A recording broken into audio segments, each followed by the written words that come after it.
காளான் தோசை எப்படி பண்ணலான்னு பார்த்துடலாமா? நல்லா காளான் கிளீன் பண்ணி வச்சுக்கோங்க. காளான் கொஞ்சம், குடமிளகா, ஒரு தக்காளி, வெங்காயம், மிளகாய் தூள், இஞ்சி பூண்டு பேஸ்ட் ஒரு சிட்டிகை தான் எடுத்திருக்கேன். அதோட சேர்த்து கருவேப்பிலை, கொத்தமல்லி. உங்களுக்கு இன்னும் தூக்கலா வேணும் அப்படின்னு சொன்னா பச்சை மிளகாய் சேர்த்துக்கோங்க. நான் அது சேர்க்கல, ஏன்னா நான் மிளகாய் தூள் சேர்க்கறதுனால பச்சை மிளகாய் சேர்க்கல. இப்போ வடச்சட்டியை நல்லா அடுப்புல வச்சு எண்ணெய் ஊற்றி காய வைங்க. காஞ்சதுக்கு அப்புறம் வெங்காயத்தை போட்டுக்கலாம். வெங்காயத்தை போட்டு கொஞ்சம் செவக்கிற மாதிரி வதக்கி விடுங்க. இப்படி நல்லா எண்ணெயில நல்லா வதக்கி விட்டதுக்கு அப்புறம் குடமிளகா நறுக்கி வச்சிருக்கோம் இல்லையா, அது ஒரு மிளகா நான் போடலை, அரை மிளகா தான் கட் பண்ணி பாதியா தான் நான் போடுறேன். உங்களுக்கு வேணும்னா எக்ஸ்ட்ரா சேர்த்துக்கோங்க. வெங்காயம் எந்த அளவுக்கு போடுறீங்களோ அதுக்கு ஏற்ற மாதிரி குடமிளகா போட்டுக்கோங்க. குடமிளகாயை போட்டு இப்போ ரெண்டு நல்லா வதங்கினதுக்கு அப்புறம் தக்காளி, நான் ஒரு தக்காளி தான் சேர்த்திருக்கேன். ஆள் கம்மிங்க, அதனால நான் ஒரு தக்காளி சேர்த்திருக்கேன். இப்ப 4 பேர் இருக்காங்க அப்படின்னு சொன்னா, இப்பெல்லாம் நிறைய பேர் ஹாஸ்டல்ல இருப்பீங்க.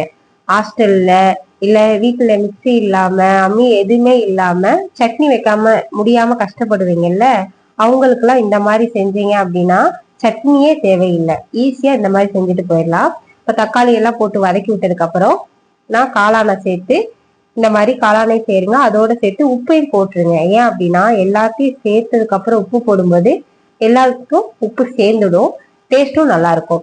இதுல தண்ணி ஊத்தி வேக வைக்க கூடாது, ஏன்னா காளான்ல தண்ணி சேர்ந்து இருக்கும், அதனால தண்ணி ஊத்தி வேக வைக்காதீங்க. இப்போ ஒரு ஸ்பூன் நான் மிளகாய் தூள் போடுறேன். அதோட சேர்த்து இஞ்சி பூண்டு பேஸ்ட் எல்லாத்தையும் நல்லா வதக்கி விடுங்க. மசாலா, அந்த உப்பு, அந்த இஞ்சி பூண்டு பேஸ்ட் எல்லாம் சேர்ந்து நல்லா வதக்கி விட்டுட்டு ஒரு மூடியை போட்டு மூடி வச்சுட்டீங்க அப்படின்னா இந்த மாதிரி சூப்பரா வெந்துடும். வெந்துருச்சு அப்படின்னு பாத்தீங்க அப்படின்னா கீழே தண்ணி இருக்கான்னு பாருங்க. தண்ணி இல்லை அப்படின்னு சொன்னா நல்ல கிரேவி அந்த மாதிரி வந்துருச்சு அப்படின்னா எல்லாமே குக் ஆயிருக்கான்னு ஒரு டேஸ்ட் பாருங்க. உப்பெல்லாம் கரெக்டா இருக்கு அப்படின்னா அடுப்பை அப்படியே ஆஃப் பண்ணிட்டு அதுல தோசைக்கல்ல வச்சிருங்க. இது மேக்சிமம் ஹாஸ்டல்ல இருக்கிற பிள்ளைங்களுக்கு யூஸ்ஃபுல்லா இருக்கும். சட்னி வைக்க முடியல அப்படின்னு சொன்னா இந்த மாதிரி செஞ்சு சாப்பிடுங்க, சூப்பரா இருக்கும். இப்ப தோசைக்கல் நல்லா சூடானதுக்கு அப்புறம் வெறும் தண்ணி இருக்கு இல்லையா, அந்த தண்ணிய இந்த தோசைக்கல்ல நல்லா ஊத்தி ஒரு அலசு அலசிடுங்க. அப்பதான் நம்மளுக்கு தெரியாம பல்லி வரும், கொசு உட்காரும், இந்த மாதிரி எறும்புதுகள்லாம் போயிருந்துருச்சுன்னு வச்சுக்கோங்களேன். இந்த பச்சை தண்ணி அதுல ஊத்தி அலசி விடும்போது அது நல்லா சூடாகி வாஷ் பண்ண மாதிரி சூப்பரா தோசைக்கல் கிளீன் ஆயிரும். அதுக்கப்புறம் எண்ணெயை வச்சு லைட்டா ஒரு வெங்காயத்துல முக்கி நல்லா தடவிட்டு தோசையை ஊத்துனீங்கன்னா சூப்பரா இருக்கும், ஹைஜெனிக்காவும் இருக்கும். சரியா? இப்போ இந்த தோசை நல்லா ஊத்தி விட்டுட்டு அதுக்கு மேல மசாலையை ஊத்தி தடவி விட்டீங்க அப்படின்னா உங்களுக்கு எந்த அளவுக்கு மசாலா வேணுமோ அந்த அளவுக்கு ஊத்திக்கி தடவி விட்டுக்கோங்க. நான் நெய் இருக்கிறதுனால நல்லா நெய்யை தோசையில ஊத்துறேன். உங்ககிட்ட எண்ணெய் இருந்துச்சுன்னா எண்ணெய் ஊத்திக்கோங்க.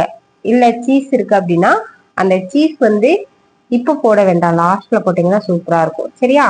இப்போ இந்த மாதிரி நெய்யை ஊத்தி எண்ணெய் எது இருக்கோ அதை ஊத்தி நல்லா வேக விடுங்க. வெந்ததுக்கு அப்புறம் திருப்பி போட்டுருங்க. திருப்பி போட்டுட்டு அது வேகட்டும். இப்ப எங்க வீட்டுகள்லாம் நாங்க கிராமத்துல காளான் சமைச்சது இல்லை, குடமிளகா சமைச்சது இல்லை.